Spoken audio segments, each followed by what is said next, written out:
Hello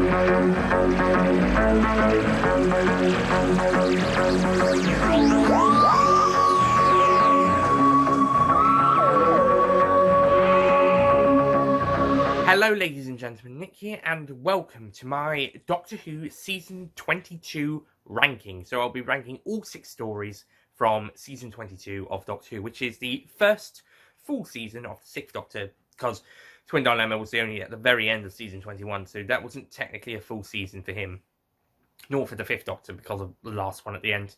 Same with Season 4, but yeah, that's too much information. Just go back to Season 4 and you'll find out why. Anyway, so Season 22, yeah, this is quite a divisive one within the fans. There's quite a few people who love it. I personally do love it as a season. Some people don't like it, and it does fuel their hatred against the 6th Doctor, alongside Twin Dilemma and Season 23, aka The Trial of a Time Lord. But personally, I think 6's best stories are all in this season. I think 4. I think his best 4 or 3 are in this season. Possibly. We'll see when we get to the top 5 ranking. But yeah, if it's not 5, then it'll be 4 or 3 of his best stories are in this season. And out of 11 stories, as I'm doing Trial of a Time Lord, there's 4 stories. That's impressive.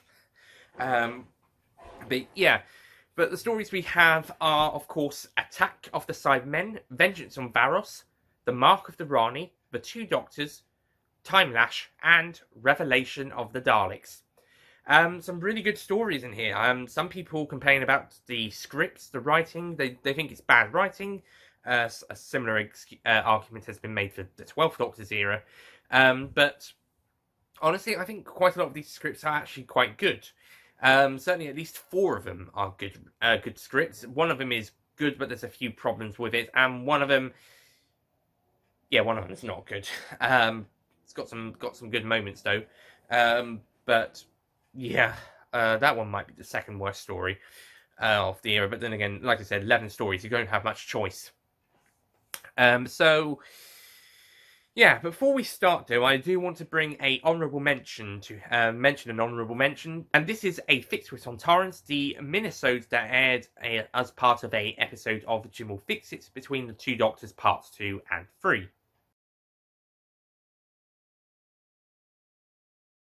Now, I have gone more into detail in an actual review that I thought was going to be quite short, but it turned out to be just a little bit, just 2 seconds shorter than the Two Doctors review. So yeah, and that one was about 22-23 minutes. So yeah, but I've talked more about that and more about the subject surrounding the whole thing. But I just want to say, just because there's the whole subject surrounding the whole thing doesn't mean you can't watch or enjoy the actual short. Just be aware of who hosts the program it's being part of, and who's making a cameo at the end and the very start if you're watching the extra on the DVD. But just putting that to the side, and you're just taking it as its own little short, like you would with a new series one, then it's just an enjoyable piece of fun. It's not really much. It's just there to make this kid have his dream come true. Or a dream come true anyway, and meet the Doctor, or rather the actor playing the Doctor, and have your own little short with it. Tonight's the Night pretty much did the same thing, though with an adult fan, and John Barrowman, with cameo from David Tennant, and that one was a bit of a fourth wall breaking one was here. They only did that at the very end, but yeah, but it's like with what Tonight's the Night did in 2009. It's harmless, it's nice and fun. It's just that you got the whole controversial subject around it is when you'll have people kind of grabbing their pitchforks and torches. I mean, besides the ones who don't like it, of course, or in addition to not liking it. But taking it to the side, I personally like it. I think it's okay. But if you don't like it, fair enough. But can we just agree to put all the controversial subject stuff surrounding it to the side to actually talk about the minisode on its own? Thank you. And that's why I don't think it should be blacklisted by people like Chris Braxton was by the BBC. Yeah, that happened. Just as Colin Baker had been fired by them. Yeah, the BBC don't always respect actors playing the Doctor. I think they said something unfair about Peter Capaldi.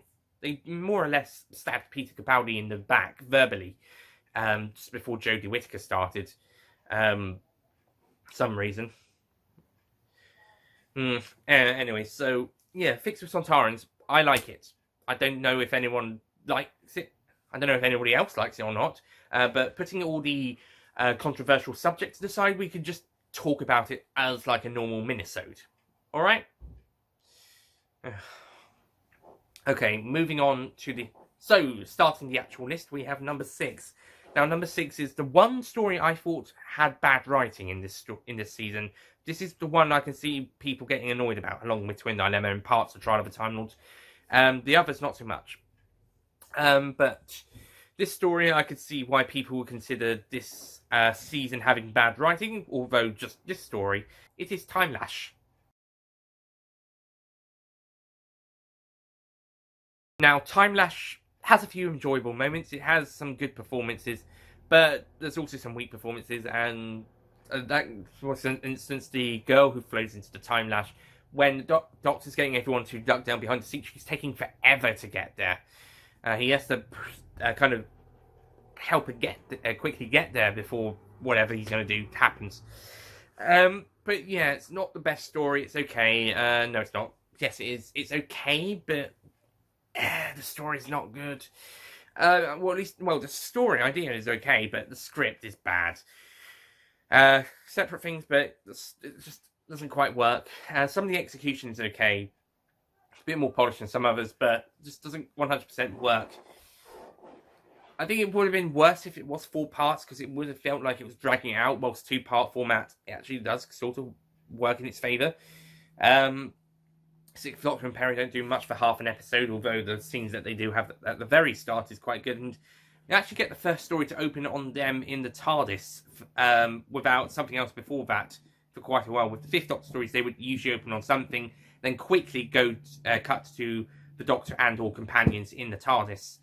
I think Terminus didn't just opened on them in the TARDIS though, so that was good. But yeah, I like how we've got the Sixth Doctor and Perry just in the TARDIS for a little bit. Also, fans of Five Who Fans Aimless Wanderings audios should note that the name of those audios, Aimless Wanderings, comes from a line at the very start of this story. Well, the Five Who Fans, some of them, do love Timelash just because it's so silly and ridiculous. And that's like I said in the review, some people do like it just because it's so silly and ridiculous. Okay, moving on to number 5. This story was actually one place higher, but after my review, I actually decided to lower the score. I thought this story was good. I think it's a good story. I think it's got good ideas. However, its treatment of its main villains are kind of weak. Not as bad as another certain story featuring these villains not too long ago, but one of the weaker ones. In terms of treating these villains, at least in the classic series. And this is Revelation of the Daleks. Now, I think Eric Saywood's treatment of the Daleks in Resurrection of the Daleks was really good. He felt he didn't do them that well, but I thought he did a very good job with them under the circumstances of that story. Here, they don't. I think he wanted another try at doing them right. I think he failed. Not completely, but failed enough to make me feel like he wrote them better in Resurrection. I think he did them weaker here.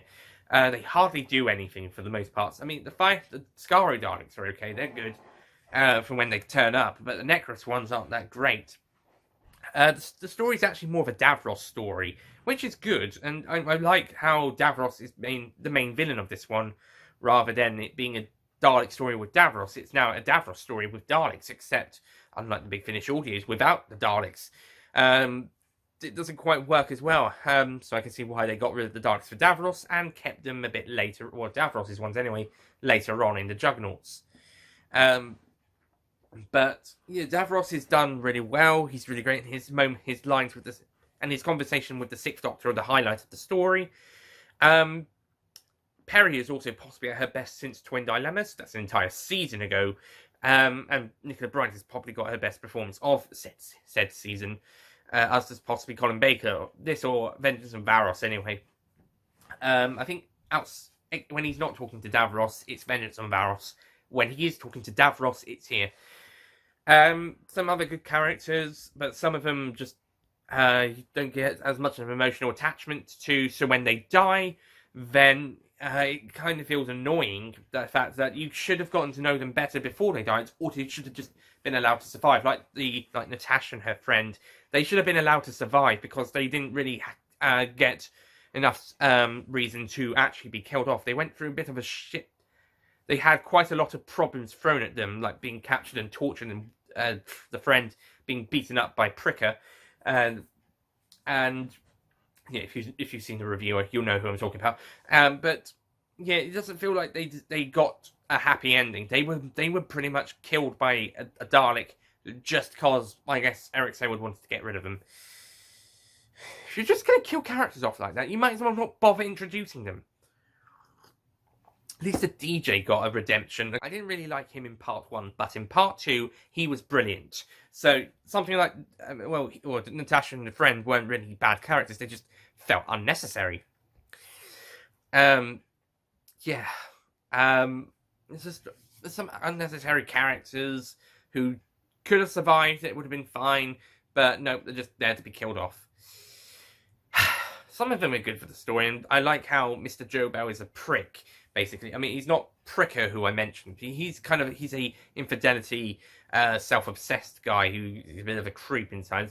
He's quite fun to watch, and it's quite funny that his final words are his name. He's just, I'm Jobel. The deaths in this story also range from good to a bit pathetic. The guy, the secretary guy who works for Edna Barron's character. He is shot by a Dalek and he's like... Ugh. That's even worse than the resurrection of the Daleks' death, where it would take forever for them to realise, oh, I've been shot. I'm dead. In this case, he's doing a bit of a song and dance about it, minus the song. Yeah, it's a bit annoying, and Tessemaker's death is just bland. Couple of interesting deaths though, but yeah, otherwise this story is good, but I like the dark and morbid tone of this story, but I do think it does it could have had some more characters survive, and yeah, I don't know, something just wasn't 100% right with this story. I think it was good, but it just doesn't feel 100% right. Okay, moving on to number 4. Number 4 is probably the lightest story of the season, this or Timelash. And yeah, I actually kind of enjoyed this one. I thought this one was good. This is The Mark of the Rani. I actually like this one, as I said. I think this is interesting. I like the historical setting. I like that we've got historical characters back with George Stevenson and Lord Ravenscroft, and also in Timelash H.G. Wells. I don't think we would see another historical character again until Charles Dickens in The Unquiet Dead in series 1, 2005, which would be 20 years later. We do have a mythical character, the characters from Arthurian legends. I hope I said that right, in Battlefield, but I don't think we get a historical figure. We almost meet the Queen in Silver Nemesis, but that's more of a current figurehead, and we don't really meet her properly.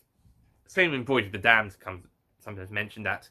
But so, yeah, there isn't really a historical figure, I don't think, to meet in any of the 7th Doctor stories or in Season 23.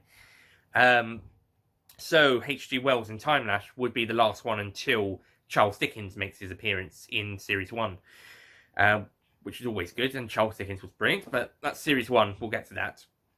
But Mark Of Rani manages to bring back historical characters for the first time since an even longer gap than 20 years. It's 20 years, well, 19 actually, but there's lots more stories in between. Since the Gunfighters, with characters from the OK Corral events, and then 20 years later, well, 19 years later, you've got Stevenson and Ravenscroft and H.G. Wells. Anyway, besides that, I actually think the story's a good idea with the Rani taking this chemical from the brains of humans that helps them rest, and without it, they're restless and they go out and cause violent acts, just like the Luddites. So they pretty much using that as a cover, and this chemical will help her people on the planet she rules be able to be a bit more restful after some experiments made them restless. Well done. Meanwhile, the Master is on Earth in order to try and take over the world and make it a base for his universal conquest, as well as continue his continued vendetta against the Doctor, which seems to never end. Of course, it's the Master and the Doctor, never does end, apart from when they do team up. But yeah, it's a good story. I think it's quite interesting, and our villains are actually really good. Some people may not like it.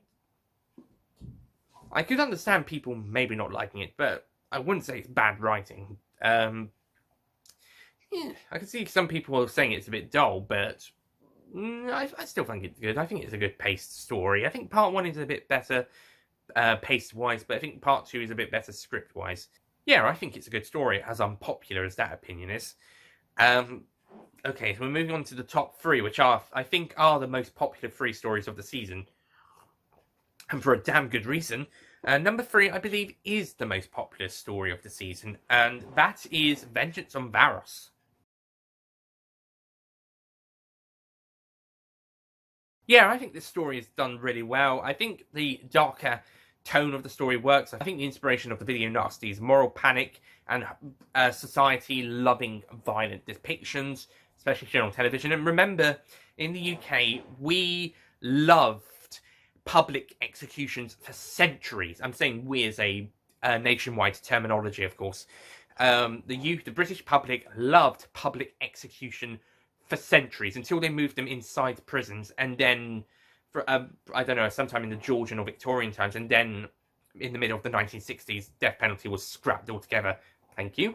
74 in Northern Ireland's case, but yeah, I'm anti-death penalty unless it's the police using guns, like as seen in American action films, for example. Although they have to be responsible. They have, like I mentioned in the Resurrection of the Daleks review, they have to be responsible. Well, I don't know if I said it there, but you can't just shoot any random person.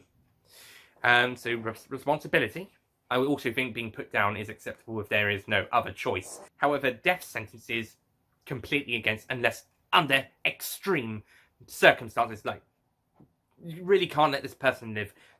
Literally, there must be a very, very good reason not to let that person live, even if they're a serial killer or a mass murderer or something and they don't have any heart or whatever. You must have an extremely good reason to have them sentenced to death.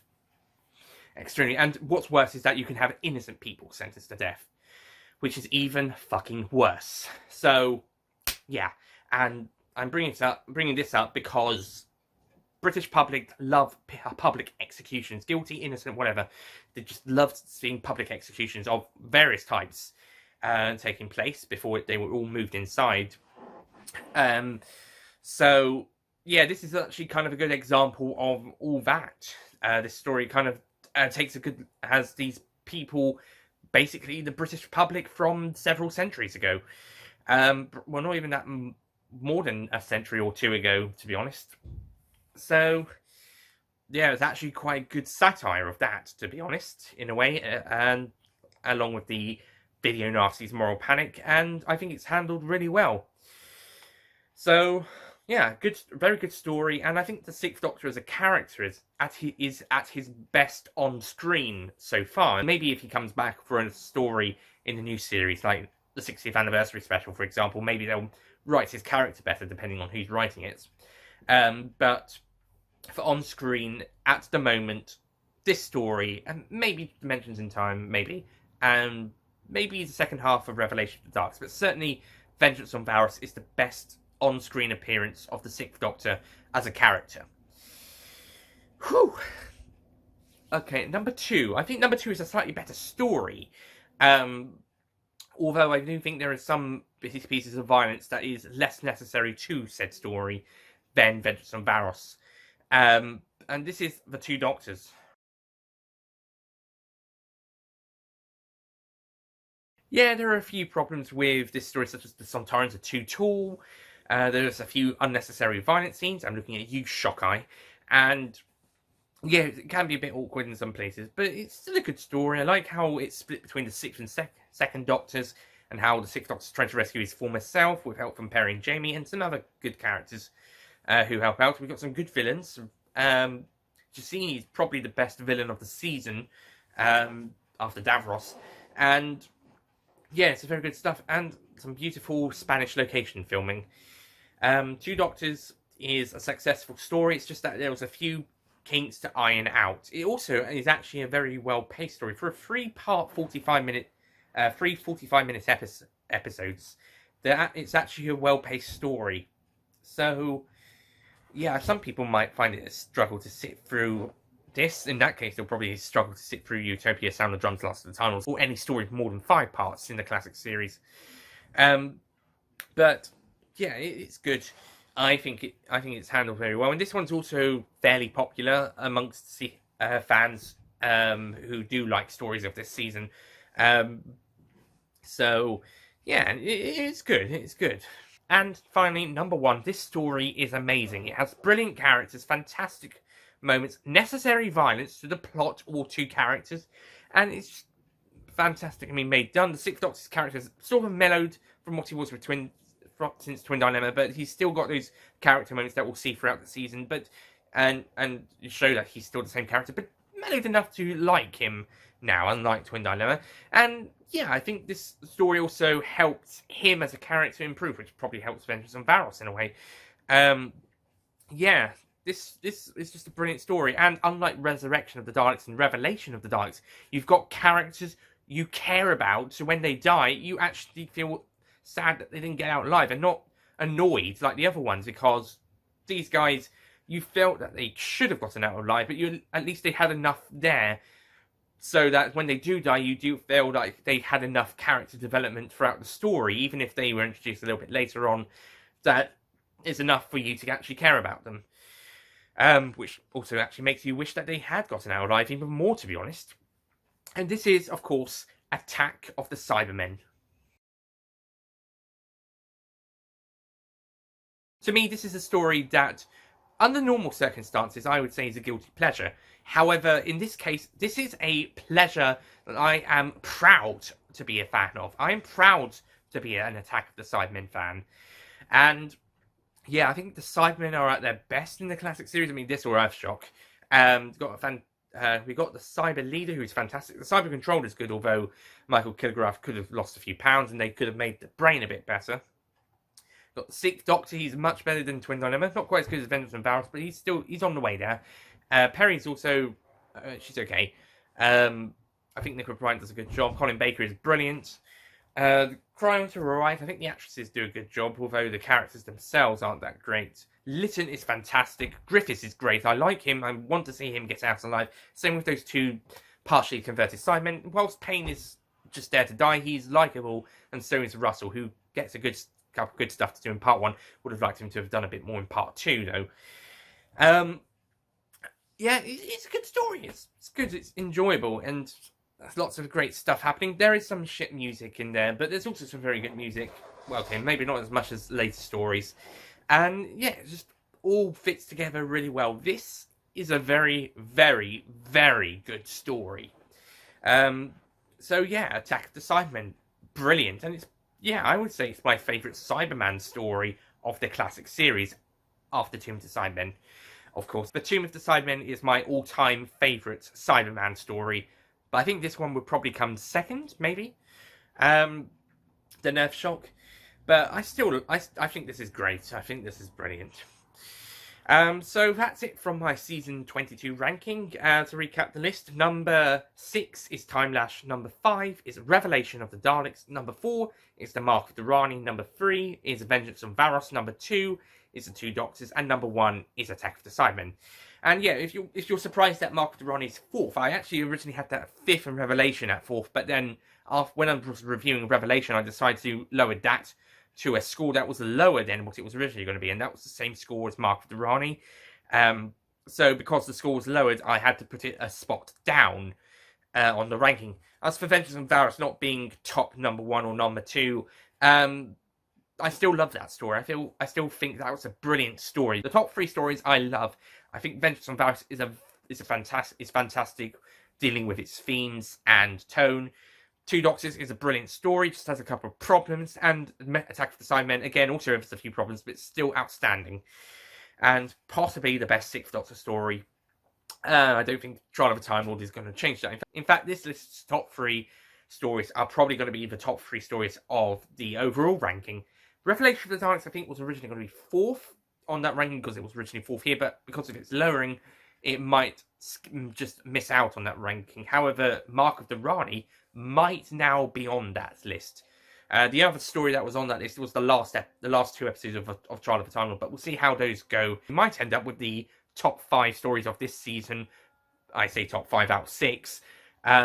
Being the top 5 stories of the Sixth Doctor's era overall. I'll see what I think of Ultimate Foe after I rewatch that. But anyway, thank you for watching. Next time, season 23, The Trial of a Time Lord. As I said, I will be reviewing those in the segments: The Mysterious Planet, Mind Warp, Terror of the Vervoids, and The Ultimate Foe. This also helps in the ranking purposes. I can rank the separate segments together. So I'll be reviewing parts 1 to 4, parts 5 to 8, parts 9 to 12, and parts 13 and 14 as their segment stories, as opposed to having the whole thing as a whole. Maybe along the line, maybe in the overall ranking, I might say something as a season overall, or something at the end of the Ultimate Foes review. Okay, well, that's all next season. I'll see you guys then. Goodbye.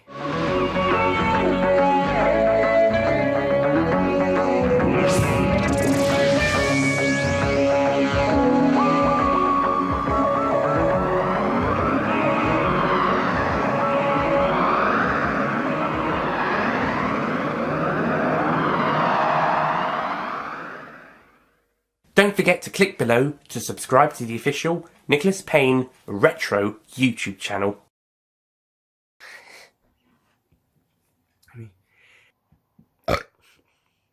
Excuse me. And this is a fixed twist on Tarans. Sorry. Yeah, that's right. Yeah, that's why I don't think it should be blacklisted like Christopher Eccleston. And that's why I don't think it should be Christopher Eccleston. And that's why I don't think it should be Christopher Eccleston style blacklist. And that's why I don't think it should be BBC blacklisting Christopher Eccleston blacklisting. And that's why I don't think it should be Christopher Eccleston blacklisting style by the BBC. The BBC are kind of pricks, aren't they? I say pricks 'cause maybe they're going to watch this with... Yeah, the BBC aren't the nicest people. Yeah, Doctor actors... Yeah, the BBC don't always respect doctors. And it is time for Flash. I'm going to hate editing this one. I'm going to hate editing all of them.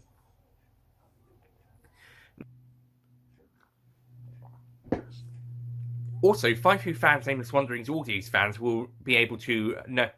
Now, I think the Daleks treatment in here, I didn't really like him in part 1, I didn't really like him in part 1, part 2, The deaths in this story also range from okay to not so good.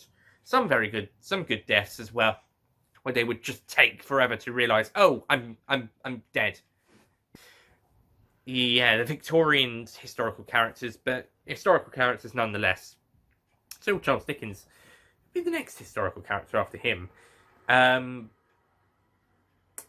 Probably Queen Victoria. Oh, enough of the Victorian ones. Madame de Pompadour, I suppose in British history it was around the Georgian period. Actually, this story would be Georgians. I don't know what I'm talking about. Let's cut that bit. But besides, yeah, it's good. Excuse me. I think the looking at video nasties, being put down would also however, I mean, maybe if they can do it on screen, means in any 6-part story of the classic series, or any more than 6-part episodes, or any story of more than 6 parts. Number one, this story is a. To me, this is a guilty pleasure story that I am proud to call a. Tomb of the Cybermen is my all-time favorite all-time favorite Cyberman story. Yeah, Tomb of the Cybermen is my all-time favorite class. The top three are fantastic. The top. I'm gonna put money on my top. In fact, my top three are probably gonna be. We might end up with top 5 stories of this list being the top 5 Colin Baker stories of all time. It might end.